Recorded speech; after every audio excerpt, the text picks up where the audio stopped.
자, 오늘은 뭘 해볼 거냐면 모니터 리뷰? 모니터 심층 리뷰라고 해야 되나? 제가 최근에 그 모니터를 바꿨어요. 원래 사용하던 모니터는 이 위에 쪽에 있는 이 모니터고, 이게 원래 밑에 내려와 있었고, 이 위쪽에는 삼성 4K 모니터가 있었고. 왜 모니터를 바꾸게 됐냐 그러면, 카메라를 샀으니까 사진도 좀 찍어보고 싶을 거 아니에요? 그래서 집에서 애들하고 뭐 가족들 이제 사진 찍어주고 그거를 이제 편집을 하려다 보니까, 제가 아는 거는 포토샵밖에 없었는데 이제 라이트룸을 처음 써봤어요. 라이트룸을 써봤는데 굉장히 편하고 좋더라고요. 근데 라이트룸에 보니까 여기 그 HDR 버튼이 있는 거예요. 그래가지고 이 HDR 버튼을 이렇게 눌러봤더니 여기에 빨간색 그 느낌표 같은 게 떠요. 이런 거 뜨면 절대 참을 수가 없죠. 이런 거를 무조건 해결해야 되는 거예요. 그리고 여기 이 흉측한 이 아이콘, 여기 이렇게 이 주의 표시 이런 거 눌러보면, 지금은 여기 HDR 디스플레이를 사가지고 이게 파란색으로 돼 있는데 이게 빨간색으로 돼 있고 안 되는 거예요. 지금도 여기 다 파란 색깔이 이제 들어와 있긴 한데 HDR 영역에 보면 여전히 빨간색이 이렇게 돼 있죠. 여기도 이거 눌러보면 뭔가 이제 제대로 지원이 안 된다, 이런 얘기를 하는 거를 직감적으로 알 수가 있죠. 이 경고 표시를 없애려면 어떻게 해야 되는지 굉장히 이제 고민을 하다가 결국 드는 생각이 HDR 모니터를 하나 사야 되는구나 라는 생각이 들었어요. 그리고 워낙에 이제 사용하던 모니터가 오래돼가지고 좀 어두워지기도 했고, 무슨 모니터가 이제 적합할까 생각을 하다가 작업용 모니터를 사야 될 거 아니에요. 이게 지금 제가 게임을 하려고 그러는 게 아니니까 작업용 모니터를 사게 되면 어떤 이제 사양의 모니터를 사야 되나 한번 봤더니, 일단 4K, 제가 가지고 있는 건 32인치 모니터인데 사실 이게 좀 크긴 해요.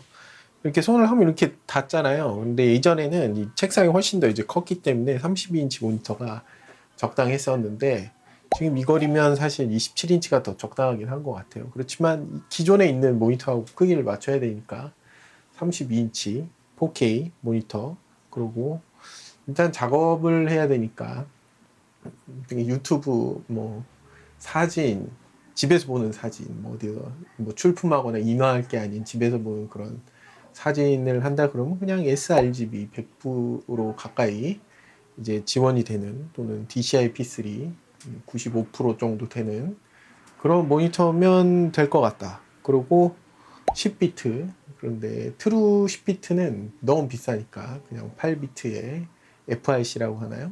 가짜 10비트라도 되면 이제 확실히 차이가 나긴 나요. 가짜 10비트.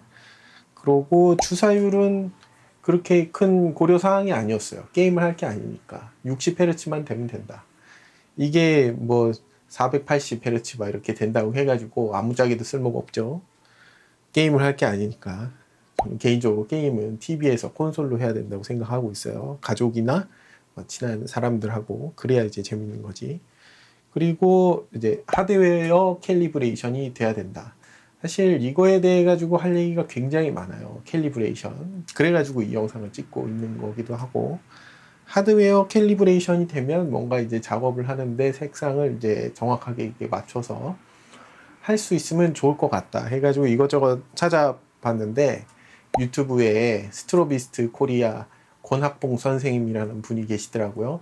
사진을 굉장히 열심히 하시는 작가 선생님인 것 같은데, 그분의 영상을 보고 많은 깨달음을 얻었습니다. 그래서 매년 이 작업용 모니터를 추천을 해주시거든요. 그래서 추천해 주신 게 요 LG 32 UM880K라는 모델을 추천을 해 주시더라고요. 이게 가장 무난한 제품이다. 물론 이거보다 싼 제품도 있지만, 뭐 이 위에 있는 모니터도 지금 거의 8년째 쓰고 있는 거거든요. 제가 이거를 뭐 작업이라기보다 그냥 사무용으로 이제 사용을 하고 있긴 있었지만, LG 제품, 그래도 이름이 있는 제품 이제 사면 좋을 것 같다. 그래서 가격을 알아봤는데 가격이 그래도 작업용 모니터다 보니까 생각보다 굉장히 가격이 있었어요. 지금 다나와에 이제 올라온 거 보면 최저가 지금 69만 3,020원이라고 돼 있잖아요. 근데 이게 어떻게 하다 보니까 50만 원대에 구할 수 있어가지고 옥션에서 특가로 나와서 51만 4,630원에 구매를 했어요. 사모님이 알면 엄청 이제 화내실 텐데, 아무튼 특가로 나와가지고 싸게 구매를 했다. 아무튼 그래서 와서 이제 언박싱을 했습니다. 오, 굉장히 묵직하고 영롱하네요. 아주 굉장히 튼튼해 보이는 모니터 암이 이렇게 하나가 들어있어요. 어마어마하게 큰 어댑터 19.5V 10.8A 210.6W짜리 200W짜리. 이거 왜 주는 걸까요? 오, 너무 힘들어.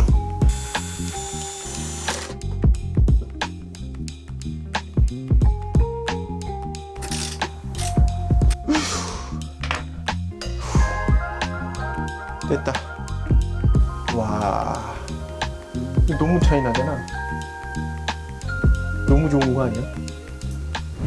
아무튼 그래서 이렇게 설치를 해놨거든요. 기존에 위아래로 이렇게 모니터 스탠드를 해가지고 설치를 해놔서 이 스탠드는 사실 쓸 일이 없어요. 스탠드가 굉장히 튼튼하고 좋게 나왔거든요. 그리고 다른 리뷰들을 봐도 스탠드 끝내준다, 공간 활용 너무 좋다 이렇게 나왔는데 사실 저는 별로 쓸 일이 없죠. 그래서 좀 아깝긴 해요. 뭐 이 모니터에 대해 가지고 다른 리뷰는 뭐 스펙이나 리뷰 이런 거는 이제 뭐 다나와라든지 테크 유튜버들이 이런 모니터에 대해 가지고 이제 리뷰를 해주시겠죠. 그런 거를 참조하시면 되고, 저는 이 모니터를 이제 세팅하면서 느꼈던 어떤 뭐랄까 깨달음이랄까 그런 것들이 몇 가지 있어가지고 그것에 대해 가지고 여러분들한테 말씀을 드리고, 제가 궁금한 점도 있으니까 혹시 알고 계신 분은 답변을 이제 해주시면 이제 좋을 것 같고, 그래서 영상을 찍고 있어요. 그래서 첫 번째로는 HDR 편집. 제가 이 모니터를 구입하게 된 계기가 요 HDR 버튼 때문이었잖아요. 그래가지고 이 HDR 편집을 하면 왠지 이 바깥쪽에 나와 있는, 지금 요 이렇게 해보면 여기 있는 이 HDR 영역 쪽에 정보가 굉장히 많이 있거든요. HDR 시각화를 이렇게 해보면 지금 요 부분이 HDR에서 봤을 때 정보가 남아있다는 얘기예요. 그러니까 이걸 어떻게 밑으로 당겨가지고 편집을 하면 더 이제 나은 사진을 이제 만들 수 있지 않을까, 다이나믹 레인지가 굉장히 높은 그런 사진을 만들 수 있지 않을까 하는 생각에서 요 모니터를 구입을 했는데, 이거를 이렇게 찍어 보잖아요. 여전히 경고표시가 없어지질 않아요. 핸드폰도 마찬가지예요. 핸드폰도 제가 지금 갤럭시 S23 울트라, S23 울트라를 이거를 쓰고 있는데, 이것도 디스플레이가 HDR을 지원한다고는 돼 있는데, 모바일에 있는 이 라이트룸을 열어봐도 요 HDR 영역이 빨간색으로 여전히 나와요. 이거를 해결할 수가 없어요. 그래서 이제 찾아봤더니 이 어도비의 HDR 이렇게 보면 지원되는 디스플레이, HDR 디스플레이가 있어요. 이게 이렇게 보면, 저는 맥이 아니니까 윈도우 시스템을 이제 살펴보면 윈도우용 권장 HDR 디스플레이는 베사 서티파이드 디스플레이 HDR 레벨 1000 이상 포함합니다. 이렇게 써 있어요. 이 얘기는 이 모니터의 밝기가 1000니트는 돼야 된다는 거예요. 베사 HDR 1000 인증 이상을 받은 모니터만 이걸 사용할 수 있다. 그런 모니터가 뭐가 있는지 이제 찾아보면, 가장 저렴한 모니터 한번 찾아볼게요. 모니터 전체 영상 사진 작업용 모니터 하드웨어 캘리브레이션 되는 거 중에서 400니트 이상밖에 없네. 400니트 이상 되는 거. 첫 번째로 나와 있는 거는 LG 울트라 기어인데 이것도 400이죠. 밑에 있는 것도 400이죠. 요거는 600이죠. 그 넘어가서 요것도 400이죠. 요거도 400. 트루블랙, 이거 올레드니까 트루블랙 400. 그 다음에 비로소 HDR 1000이 나오는 게 요 아수스 프로아트 PA32UCRK 버전 214만 8천원, 214만 8천원이에요. 응? 그러니까 이 라이트룸에서 HDR을 보면서 저 경고 메시지가 없이 편집을 하려면, 보정을 하려면 적어도 이거를 사야 된다. 214만 8천원짜리 모니터를 사야 된다.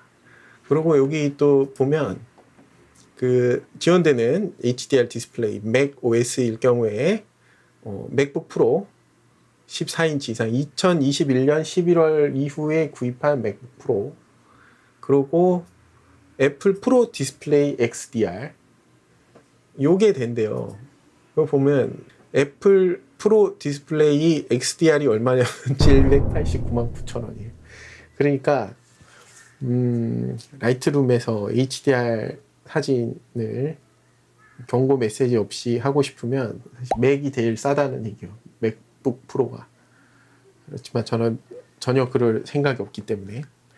그리고 제가 이 유튜브도 하고 있으니까 영상 편집도 할 거 아니에요. 이게 꼭 유튜브에 올리려고 영상 편집을 하는 것뿐만이 아니라 가족들 영상 이런 거 이제 만들면 굉장히 재밌고 의미도 있고 그렇기 때문에 영상을 열심히 이제 만들어 보려고 연습을 많이 이제 하고 있는데, 다빈치 리졸브에서 HDR 이제 편집을 한다. HDR 영상을 만들겠다. 그럴 때 이제 권고 사항이 있더라고요. 그 유튜브에 찾아보니까 이분 파스칼 베젤이라는 분이 이런 HDR 편집에 대해 가지고 이제 올려놓은 그런 영상이 있는데, 요걸 보면 1000니트 이상. 요것도 1000니트 이상. Using a new M-chip Mac, MacBook Pro or iPad Pro with liquid Retina XDR display, you're good to go. 어쨌든 HDR 영상 편집을 해서 HDR 컨텐츠를 만들려면 1000니트 이상 올라가는 디스플레이가 필요하다 라고 하더라고요. 그래서 뭔가 HDR 영상 편집을 하고 싶으신 분은 그냥 맥북 프로를 사시는 게 그게 정답인 것 같아요. 그게 정답인 것 같다. 그리고 다빈치 리졸브에서 만약에 이 HDR 편집을 한다 그러면 HDR 휠이 엄청 이제 많이 나오고 여기 옆에 있는 계측기도 HDR로 이제 바꿔줘야 되거든요. HDR로 바꿔가지고 이렇게 하면 너무 어려워요. 이게 제대로 보이지도 않고, 일단 디스플레이에서 제대로 보이지도 않고, 지금 HDR 다 꺼놔가지고 안 보이는 거긴 한데, 켜놔도 안 보여요. 켜놔도 안 보이고, 그래가지고 HDR 편집은 사실, 좀 완전히 다른 세계의, 다른 차원의 영역이구나. 그런 걸 느꼈습니다. 그래서 그냥 포기하기로 했어요. 그냥 포기하기로 했고, 여기 라이트룸에 보면 HDR 시각화라고 이렇게 있거든요. 그래가지고 여기 있는 정보들을 어떻게 땡겨서 요 SDR 화면에 최대한 표현할 수 있게 할 수 있는 그런 툴이 있어요. 그러니까 이런 걸로 해서 뭐 어차피 휴대폰이나 뭐 TV나 이런 걸로 이제 사진을 볼 테니까 그냥 그렇게 타협을 하는 게 이제 맞는 것 같다. 그렇게 생각하면 이 모니터는 이제 굉장히 좋은 모니터가 된다. 그렇다고 이 모니터가 뭐 안 좋은 모니터냐? 그러면 전혀 그렇지 않아요. 너무나 밝고 너무나 좋아요. 지금 캘리브레이션을 해가지고 위에 있는 오래된 모니터하고 지금 휘도를 160 칸델라로 해가지고 색깔을 다 이제 맞춰 놓은 상태인데, 이거를 HDR을 켜고 유튜브에서 HDR 지원된 영상을 보면 너무나 좋아요.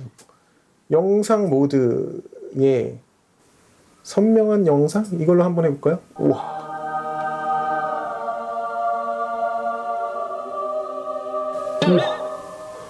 너무 밝아졌어. 너무 밝고 너무 좋아. 거기다가 이제 여기 이제 HDR 켜야죠.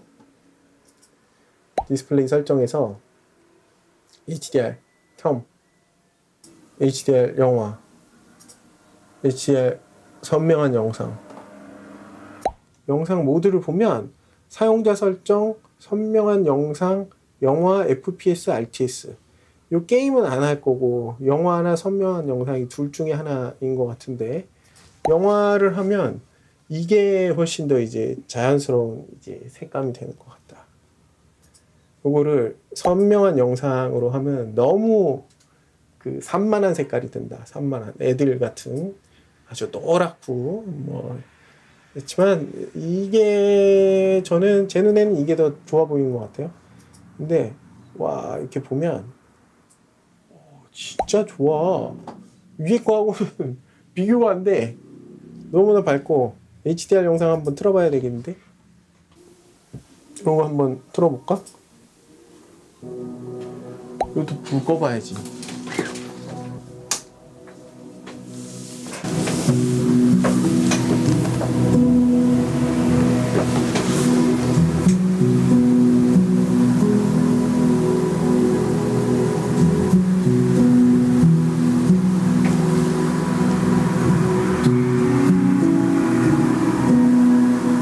도대체 첫 니트는 어떻다는 거지? 눈이 부셔가지고 진짜 눈뽕을 맞을 것 같은 그런 게 첫 니트인 것 같은데 지금 이것도 너무나 훌륭하고 너무나 좋거든요. 너무나 훌륭하고 너무나 좋다. 아무튼 이 모니터 HDR 감상하는데 플레이스테이션이나 아니면 여기 PC에서 HDR이 지원되는 그런 게임을 할 때 이제 쓴다. 그러면 좋지 않느냐? 그러면 충분히 좋은 것 같아요. 너무나 좋다. 하지만 HDR을 편집하는 거하고 그러니까 HDR용 컨텐츠를 생산하는 거하고 그 컨텐츠를 소비하는 것하고는 굉장히 차이가 많다. HDR 편집을 하려고 혹시나 이런 작업자 입문용 디스플레이를 사려고 계획하시는 분들은 저처럼 그렇게 실수를 하지 마셔라. 그리고 함부로 도전은 아니죠. 꼭 필요하신 분은 적합한 디스플레이를 사셔라. 맥을 사셔라. 그런 얘기를 하고 싶습니다. 그리고 두 번째는 이제 모니터 캘리브레이션. 작업용 모니터를 샀고 또 권학봉 선생님이 캘리브레이션이 그렇게 중요하다고 하시니까 하드웨어 캘리브레이션 지원되는 모니터가 그렇게 중요하다고 하시니까 저도 그런 걸 사서 이제 캘리브레이션을 해봐야 될 거 아니에요? 그러면 캘리브레이션 할 수 있는 이 툴이 필요하더라고요. 그래서 찾아보니까 제일 저렴한 게 해외 제품 말고 국내에서 정발로 살 수 있는 게 데이터 컬러사의 미국 데이터 컬러사의 스파이더 X 프로라는 제품이 제일 저렴하더라고요. X 프로하고 X 엘리트가 있는데 두 개는 그냥 소프트웨어 차이였어요. 그리고 X2도 있거든. X2, 엘리트, 뭐 울트라 뭐 이런 게 있는데 그거는 이제 1000니트까지 지원이 되는 HDR 모니터 캘리브레이션 하는 기능이 들어있다 하는데 저는 깨달음을 얻었죠. 이게 1000니트가 안 된다는 거를 끼케야 이제 350칸델라인데 아무튼 그냥 소프트웨어 차이다. 그러면 스파이더에서 제공하는 번들 소프트웨어를 안 쓰면 될 거 아니에요. LG에서는 칼리브레이션 스튜디오라는 프로그램을 하드웨어 캘리브레이션 프로그램을 제공을 하고 있고 그리고 그 프로그램이 없어도 디스플레이 칼 3라는 소프트웨어가 있어가지고 소프트웨어 칼리브레이션을 할 수 있더라고요. 그래서 저는 그냥 제일 싼 걸 샀어요. 제일 싸도 그렇게 싸지는 않더라고요.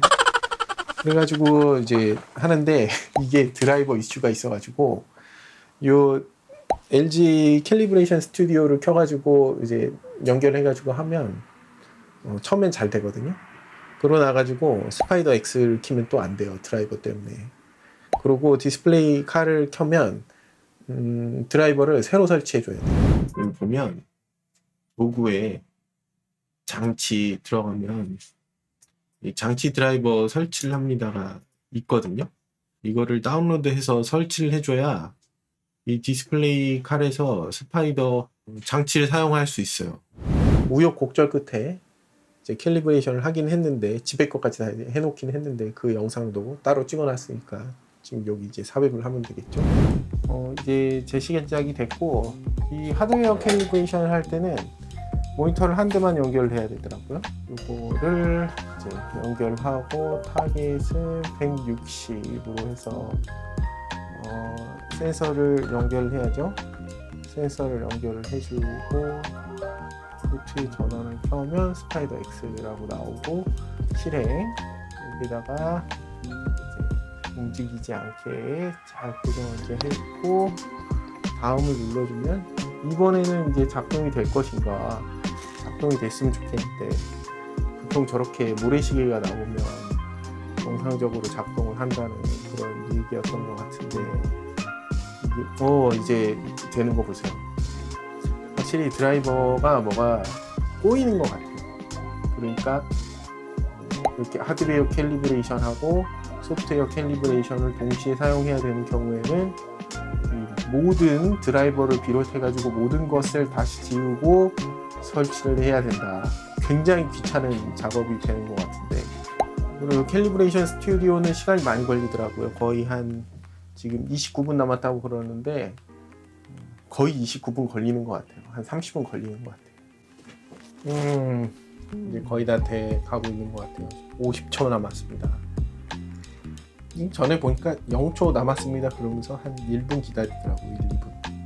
뭐 이 스케줄러가 뭐 매주 하겠습니까? 뭐 이렇게 물어보던데 매주 못할 것 같아. 한 6개월에 한 번 한다. 그러면 이제 할 수 있겠죠. 이제 드디어 다 이제 끝났고, 밝기가 약간 낮아졌네요. 편차는 거의 없다.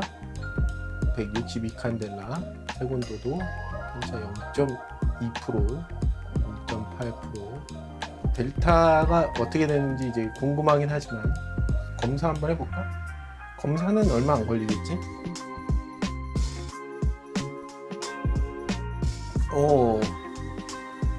이렇게 하면 이제 검사 결과서가 나왔는데 편차는 이렇고 델타 2 평균이 1.05가 나왔어요. 와, 이거는 굉장히 좋은 결과인 것 같아요. 결과서 저장, PDF.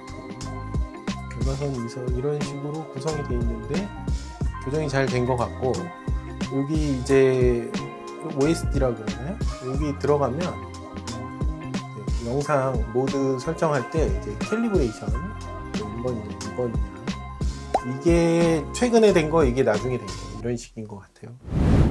두 개를 칼리브레이션을 해가지고 최대한 이제 맞춰놨어요. 최대한 맞춰놨는데 이 색감이 약간 달라요. 왜냐면 이 위에 있는 거는 VA 패널이고 아래에 있는 거는 IPS 패널이고 불그스름한 그런 기운이 남아있긴 한 것 같은데, 이게 뭐 바탕화면에 그런 것 때문에 이제 착시도 있는 것 같더라고요.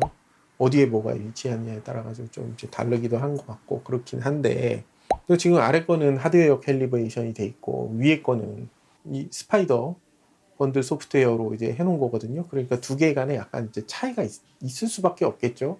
어찌저찌 해가지고 위에 아래에 이렇게 캘리브레이션을 해가지고 다 맞춰놨거든요. 위에를 재보니까 최고 휘도가 160 칸델라 정도밖에 안 나와요. 밑에 거는 350 칸델라까지 올라가지만 어쨌든 맞춰놔야 되고, 이 권고하는 기준이 160 칸델라더라고요. 120 칸델라인 데도 있고 뭐 그런데 보통 한 160에서 180 칸델라로 맞춘다고 하시더라고요. 그리고 권학봉 선생님도 180으로 맞추면 괜찮을 겁니다. 그 이하는 좀 약간 좀 너무 어둡습니다. 이렇게 말씀하시는 걸 봐서 요 정도 맞추면 작업할 때 뭐 큰 무리 없을 것 같거든요. 대신에 지금처럼 이제 촬영하려고 막 조명도 켜놓고 그래가지고 굉장히 밝은 환경이긴 한데, 불을 끄고 좀 어두운 환경에서 이렇게 하면 좋은 것 같아요. 위 아래 이제 색감이 이제 비슷해지니까. 그런데 이제 그 캘리브레이션을 하는 과정에서 깨달은 게 있어요. 이 모니터 캘리브레이션은 사실은 화질을 좋게 하는 게 아니고 모니터를 겸손하게 만드는 과정이라는 거예요. 지금 이 밑에 있는 모니터는 뭐 재보니까 sRGB는 거의 100% 커버리지가 되는 것 같고, DCI P3도 한 95% 이상 되는 것 같고, 휘도도 350 칸델라 HDR도 되고, 뭐 여러 가지 좋은 점이 있는데, 사실 이거를 뭐 최대 밝기로 해가지고 뭔가 편집을 한다 그러면 다른 디스플레이에서 봤을 때, 일반적인 디스플레이에서 봤을 때 그렇게 안 보일 가능성이 굉장히 높다는 거예요. 그래가지고 어디에서 그런 걸 또 느꼈냐면, 집에서 애들 이제 영상 같은 거 편집할 때 모니터 조그만 거 이렇게 놓고 굉장히 밝게 해가지고 이제 썼거든요. 그렇게 편집을 하고 나가지고 TV에서 틀어보니까 이 그림자 쪽, 섀도우 쪽이 완전히 시커멓게 보이는 거예요. 생각보다 더 시커멓게. 근데 뭐 여러 가지 이제 찾아보고 그러다 보니까 이제 깨달은 게, 아, 그렇게 되는 이유가 있었구나. 이 모니터를 밝게 해가지고 편집을 하다 보면 어두운 쪽에 있는 게 막 보일 거 아니에요? 그러면 그거를 이제 누르려고 다빈치 리졸브에서 색깔을 막 그 안부 쪽을 더 어둡게 이제 만들어요. 그런 상태로 인코딩을 해가지고 TV에서 트니까 더 이제 어두워 보이는 거죠. 더 어두워 보일 수 있는 거죠. 웬만큼 밝지 않아서는 이제 크기가 커지면 더 어둡게 보이니까. 아무튼 그래서 이 캘리브레이션을 하는 게 굉장히 중요하구나. 저처럼 이제 취미로 하는 사람은 별 관계가 없는데 진짜 이걸 직업으로 하시는 분은 차이가 많이 있을 것 같아요. 캘리브레이션을 한다는 거는 내가 이 모니터로 뭔가 작업을 해가지고 최종적으로 이거를 전달해야 되는 곳이 있을 거 아니에요? 최종적으로 소비되는 그런 목적지에 공통적으로 문제 없이 이제 소비가 될 수 있게 그렇게 이 모니터의 스펙을 낮춰주는 그런 과정이 캘리브레이션인 것 같아요. 색깔, 밝기 이런 거를 내가 원래 가지고 있는 모니터의 스펙보다 내가 최종적으로 콘텐츠를 전달해야 되는 그 최종 목적지에 맞게 튜닝을 해가지고 작업할 수 있는 환경을 만들어 준다는 거죠. 작업용 모니터의 훌륭한 점은 내가 어떤 영역에서 작업을 하든 뭐 sRGB 웹에서 작업 뭐 한다, sRGB 색공간에서 한다, 인쇄업에 종사하신다, 그래가지고 어도비 RGB를 뭐 최대한 지원을 해야 된다, 그 세격에서 이제 봐야 된다. 저도 헷갈려요, 색공간하고 세격이.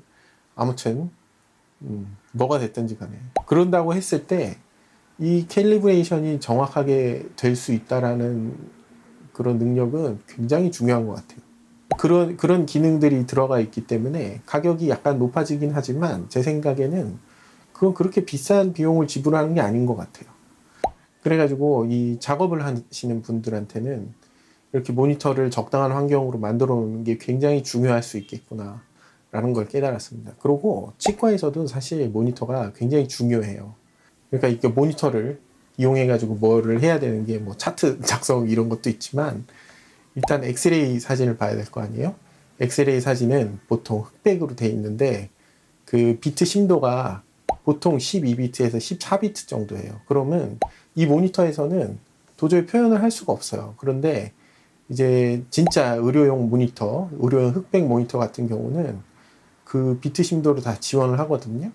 그런 비트 심도를 지원하는 모니터는 흑백임에도 불구하고 굉장히 비싸요. 그리고 여기 뭐 인터넷에서는 검색할 수도 없어요. 기공소에 이제 사진 보낼 때 이렇게 치아를 이렇게 준비를 프리퍼레이션을 해가지고 본을 떠가지고 이렇게 보내면 석고를 이렇게 부어가지고 보면 색깔이 하나도 안 나와 있잖아. 뭐 어금니는 상관없다고 쳐도 앞니 색깔 조금이라도 다르면 엄청나게 티나 보이거든요. 그래가지고 항상 사진을 보내요. 항상 사진을 보내는데 이 사진도 그 정해진 규칙이 있어가지고 그거에 맞춰가지고 사진 찍어가지고 이제 보내야 되거든요. 그런데 이게 색상 비트 심도가 8비트인 거하고 10비트인 거하고 생각보다 차이가 굉장히 많이 나요. 그리고 작은 그 치아를 굉장히 뭐 확대해 놓기도 하고 아주 미세한 개조를 봐야 되기 때문에 물론 제가 개조를 보고 그 크라운에 빌드업 하는 건 아니지만 그거를 하시는 이제 기사분들은 그게 굉장히 중요할 거예요. 저도 지금 깨달은 건데 그 어떤 기준에 맞춰가지고 제가 계속 해가지고 사진을 계속 잘 보내고 있는지 아니면 저도 이런 모니터 세팅을 정확하게 해가지고 그런 사진이나 엑스레이나 이런 거를 최대한 정확하게 이제 보려고 노력하는지 좀 다시 한번 체크를 해봐야 될 것 같아요. 많은 거를 깨닫게 해줬다. 그 앞니 하나 치료할 때 색깔이 조금이라도 틀리면 굉장히 스트레스를 받아 하시거든요. 환자분도 스트레스를 받고 저도 그걸 계속 리메이크를 해야 되기 때문에 스트레스를 받고 그래가지고 그런 거를 줄이는 데에도 이런 뭐 모니터 뭐 캘리브레이션이나 뭐 모니터의 스펙이나 그런 게 굉장히 중요할 수 있다라는 생각을 다시금 하게 됐어요. 아무튼 그래서 드는 생각은 작업을 염두에 두고 계신 분들은 모니터 캘리브레이션을 무조건 해야 된다. 그리고 정확한 환경에서 이제 해야 된다. 이게 주변 밝기 뭐 이런 것도 다 규정이 있더라고요. 그런 거를 다 잘 맞춰가지고 캘리브레이션을 해야 된다. 그런데 만약에 내가 이 그냥 컨텐츠를 소비할 목적으로 이 모니터를 산다. 게임을 할 거다. 영화를 볼 거다. 넷플릭스를 볼 거다. 그렇다 그러면 그냥 자기 마음에 드는 거, 좋은 거 아무거나 사시면 될 것 같아요. 캘리브레이션을 하면 오히려 그 스펙을 팍 다운해 버리기 때문에 별로 그렇게 좋을 바가 없어요. 그리고 그 캘리브레이션을 하려면 싸구려 캘리브레이션 툴이 아니라 HDR이 지원되는 굉장히 비싼 툴을 사용을 해야 돼요. 거의 한 100만 원 가까이 하더라고요. 100만 원까지는 아니고 한 90만 원 정도인가? 그리고 그런 분들이 있어요. 그래도 이 캘리브레이션을 하면 뭔가 이제 작업을 하시는 분들이 의도한 그 정확한 뭔가를 이제 볼 수 있을까 이렇게 생각하시는 분들이 있는데 그런 분은 뭐 이게 적절한 일지는 모르겠지만 만약에 내가 라면 한 봉지를 샀어요. 라면 한 봉지를 샀는데 이 라면의 순수한 맛을 보고 싶은 거야. 그래서 그 정확한 냄비 그 아마도 라면 만든 그 회사 공장 이런 데는 냄비도 규격화된 그 냄비가 있을 거야. 무슨 재질로 무슨 두께로 해가지고 몇 사이즈를 얼마로 해가지고 해라. 물은 어디 걸로 해라. 뭐 정수기에서 떠라. 어떤 정수기로 이제 퓨리파이를 해야 된다. 그리고 뭐 온도는 어떻게 올려야 된다. 몇 초에 넣어가지고 몇 분간 이제 끓여가지고 뭘 이걸 이렇게 하는 저렇게 하는 그런 기준이 쫙 있을 거 아니에요. 그거에 맞춰가지고 이제 아무것도 넣지 않은 순수한 라면을 이제 맛보겠다. 그러시는 분은 캘리브레이션 해가지고 보시면 될 것 같아요. 그런데 사실 저는 라면 하나 끓여도 계란은 무조건 넣어야 되거든요. 계란도 넣고 뭐 대게 남은 거 있으면 대게 다리라도 이제 하나 넣고 햄이라도 넣고 하다못해 후춧가루라도 좀 뿌리고 치즈라도 한 장 넣고 뭐 때에 따라서는 뭐 전복을 넣을 수도 있고 뭐 툭불 한우가 남았으면 툭불 한우를 넣어가지고 이제 먹을 수도 있고 여러 가지 내가 좋아하는 그런 그 재료들을 넣어가지고 맛있게 버무려가지고 이렇게 먹을 수 있는 건데 이 TV나 모니터에서 색상이나 뭐 모드나 이런 걸 이제 조정을 하는 그런 행위 자체가 라면에 그런 고명을 넣는 거하고 비슷한 것 같아요. 생라면이 더 맛있냐? 뭐 그럴 수도 있는데 저는 맛있는 게 많이 들어간 라면이 훨씬 맛있게 느껴지거든요.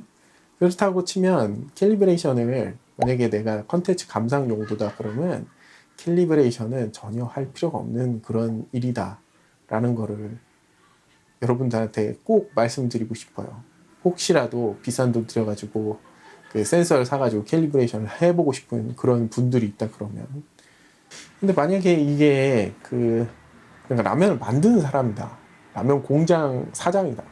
연구원이다. 그러면 그냥 뭐 냄비 이런 것만 안 되죠. 내가 라면을 만들었는데 약간 좀 맛이 좀 그런 것 같아. 그래가지고 자꾸 여기다가 무슨 뭐 고춧가루도 넣고 무슨 한우 같은 것도 넣고 뭐 캐비어를 넣어야 이 라면이 진짜 맛있어진다 해가지고 만약에 내가 라면 봉지 라면을 만드는 사람인데 공장에서 봉지 라면을 만드는 사람인데 그걸 내가 임의대로 조정을 하면 먹는 사람은 이게 맛이 없어 이렇게 느낄 수도 있잖아요. 공장에서는 캐비어를 넣어가지고 먹었더니 진짜 맛있는데 이제 봉지에 그렇게 쓸 수도 없잖아.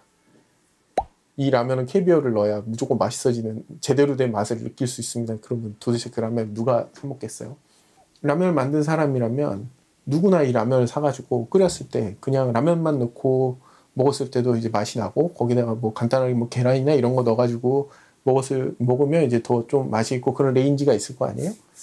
그런 거를 딱 이제 맞춰가지고 하려면 전문적인 장비도 필요하고 뭐 염도를 측정하는 장비라든지 온도 측정하는 장비라든지 뭐 압력이나 물을 끓이면서 물이 날아가는 그런 것도 다 이제 측정을 할 거고 처음에 500ml를 넣는데 다 끓이고 나니까 몇 ml가 돼가지고 그때 최종적으로 염도가 어느 정도여가지고 우리는 물을 몇 ml를 넣기로 하겠습니다. 뭐 500ml를 넣겠습니다. 550ml를 넣겠습니다. 옛날에는 550ml였는데 요즘 다 500ml로 나오더라고요. 그러면 스프가 약간 줄었겠지? 같은 짠맛을 내려면 최근 들어가지고 삼양라면이 너무 매워져가지고 저는 너무 싫은데 매운 거 별로 안 좋아해가지고 아무튼 그렇게 라면을 사 먹는 그분들이 그 대다수 분들이 맛있게 라면을 먹을 수 있는 그런 라면을 만들기 위해 가지고는 과학적이고 산업적인 그런 장비들이 많이 동원이 돼야 비로소 그 라면 한 봉지를 만들 수 있는 거예요. 하찮다고 생각하는 그 라면 한 봉지를. 컨텐츠 생산하시는 분들도 그냥 인터넷 웹 브라우저에서 이렇게 보여지는 그런 사진들, 그냥 아무도 신경 안 쓰고 그냥 지나가는 그런 사진들, 광고 사진들, 뭐 영상 이런 거를 이제 만드시는 분들, 또 뭐 넷플릭스나 영화관에서 상영되는 그런 뭐 정말 시네마틱한 그런 거를 전문적으로 만드시는 그런 분들이라 그러면 이 비싼 장비, 진짜 최고급 장비 그런 게 꼭 필요하다라는 생각이 들어요. 그러니까 이제 결론은 HDR 편집을 하고 싶으신 분은 꼭 1000니트 이상 올라가는 모니터를 사셔라. 가능하면 맥을 사셔라. 그리고 컨텐츠 소비용으로 모니터를 사시는 분들은 캘리브레이션은 안 하셔도 될 것 같다. 그냥 마음껏 TV나 모니터에서 조정하셔가지고 양념 쳐가지고 최대한 맛있게 드셔라. 작업용으로 사시는 분들은 저처럼 이렇게 조금이라도 작업을 염두에 두고 하는 그런 분들은 무조건 캘리브레이션을 하셔라. 그래야 이제 많은 분들이 부담 없이 즐길 수 있는 컨텐츠를 만들 수 있을 것 같다. 그게 오늘의 결론입니다. 모니터 리뷰라고 했는데 뭐 모니터가 얼만큼 밝고 뭐 HDR이 잘 보이고 뭐 모니터 암은 엄청 좋고 뭐 그런 거를 리뷰하면 별로 의미 없잖아요. 제가 그런 걸 재밌어 하는 것도 아니고 야, 이 모니터가 뭐 이렇게 좋아가지고 나 이런 거 샀다 자랑하고 뭐 싶은 그런 것도 아니고 그냥 이 모니터를 세팅하면서 이렇게 저렇게 느꼈던 그런 거를 여러분들한테 말씀드리는 거니까 필요하신 분들은 잘 참고하시면 좋을 것 같고 혹시 틀린 내용이나 부족한 내용이나 추가적으로 좀 알려주고 싶다 그런 내용이 있으신 분들은 댓글창에 남겨주시면 감사히 보고 또 참고하도록 하겠습니다.